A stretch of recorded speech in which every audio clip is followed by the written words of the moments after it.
people with disabilities, people of color, queer folks, immigrants, veterans, people who are hungry, people without shelter, children experiencing poverty. That's just a partial list. You will deny all of this. We know the truth. Yes. We see you, we know what you've done, we vote, and we will hold you accountable.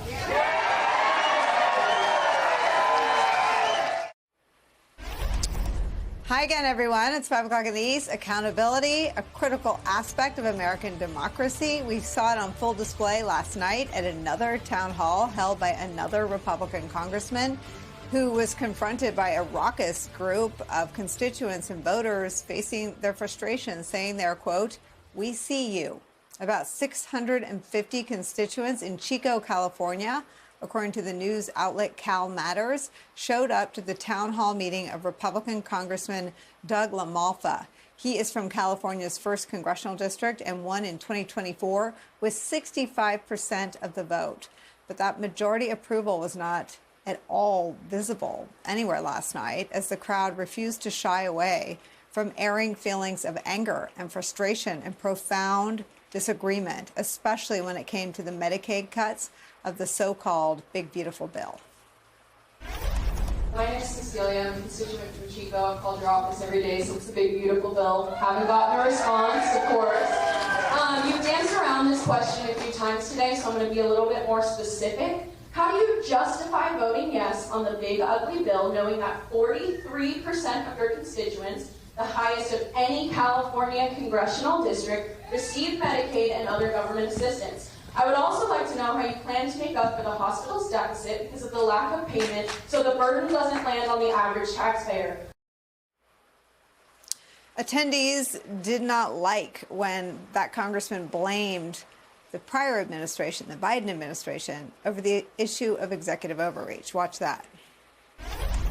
I am a retired Air Force veteran, disabled.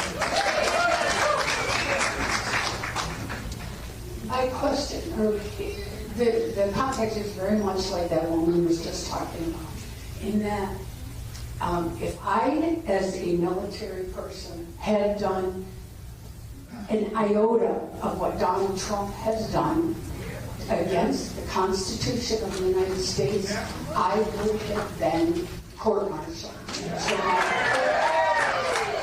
So my question to you is, what are you doing to maintain that separation of power between the Supreme Court, Congress, and the White House?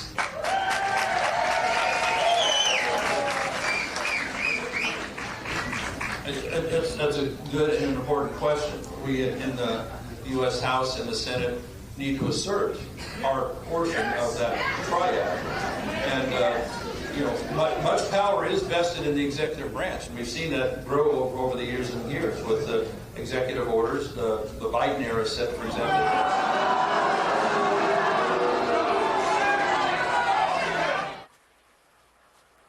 Not buying it. When it comes to the Democratic Party, it got a boost today when it comes to its 2026 Senate aspirations. Former Senator Sherrod Brown of Ohio announced that he will throw his hat into the ring to take on incumbent Republican Jon Husted. As Axios reports, quote, Sherrod Brown, who served 3 terms in the Senate, is the party's best shot at flipping a critical seat in increasingly red Ohio. It comes as Donald Trump's approval rating is plunging and belief that the country is not headed in the right direction. Democrats do have an opportunity to seize. The question now is whether they can get the momentum and energy and sustained storytelling behind them. But as we heard in Northern California last night, all constituents want is to be heard. Last time I was here was 8 years ago. And, if you met with us more often, we might not have to yell out our this.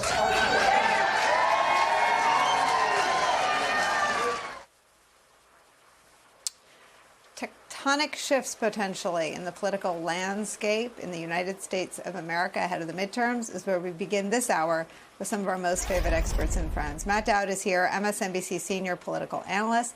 Lucky for us, Claire and John have stuck around. They are here as well.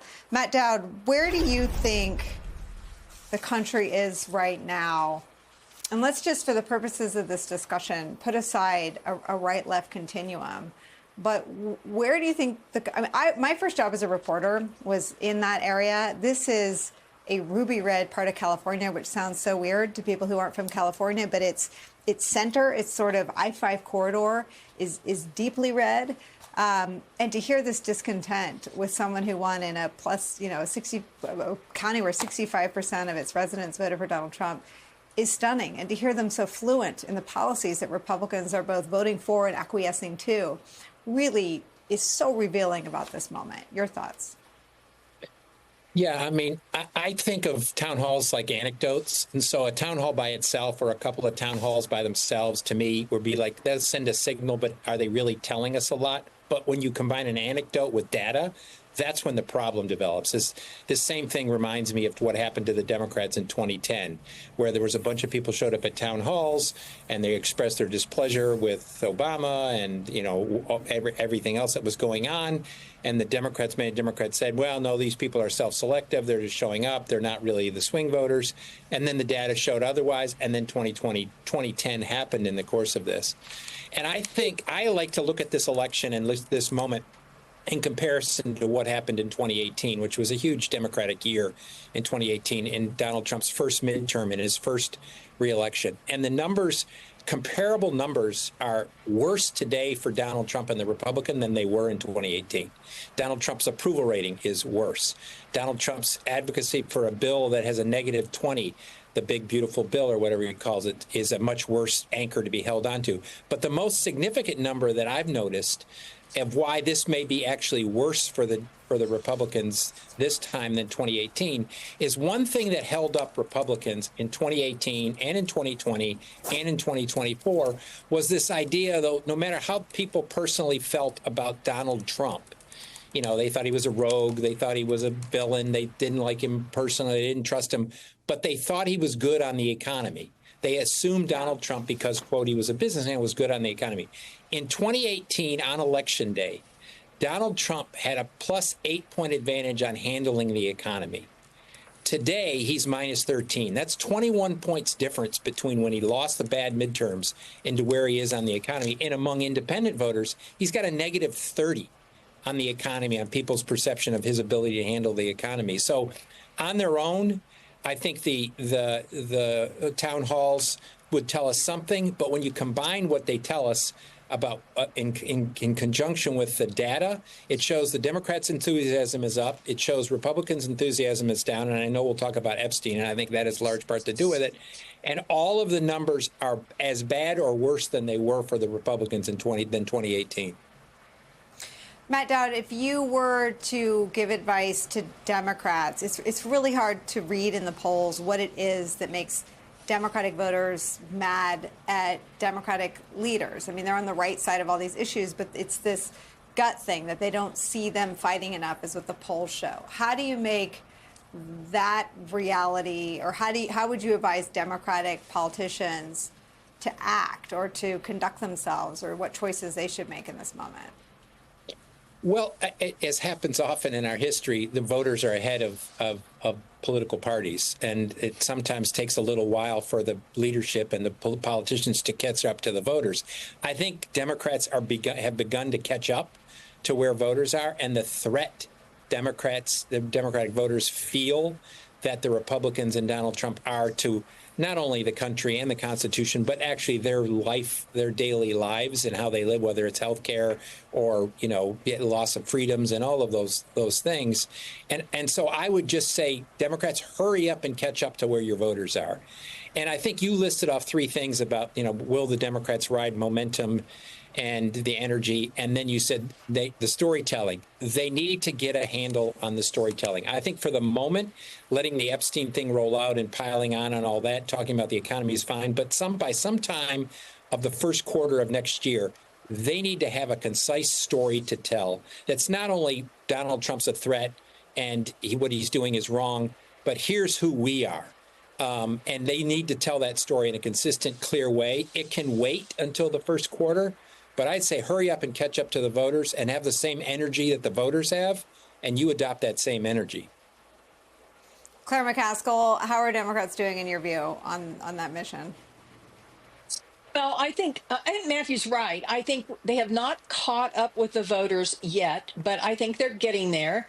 And this is very common. I know that my fellow panelists will agree that in the aftermath of Barack Obama winning, a lot of the same angst was felt on the Republican side. We don't have a leader. We're not fighting hard enough. What happened? How did this guy get elected? This is the end of the Republican Party. The demographics are against us. Strong leaders will emerge, and they will do better. And Matthew's right about the story, but I want to drill down on one thing that he mentioned about the data, and that is the independent voter. Keep in mind, the number of people who call themselves independent is growing and growing and growing because people are very disaffected with both parties.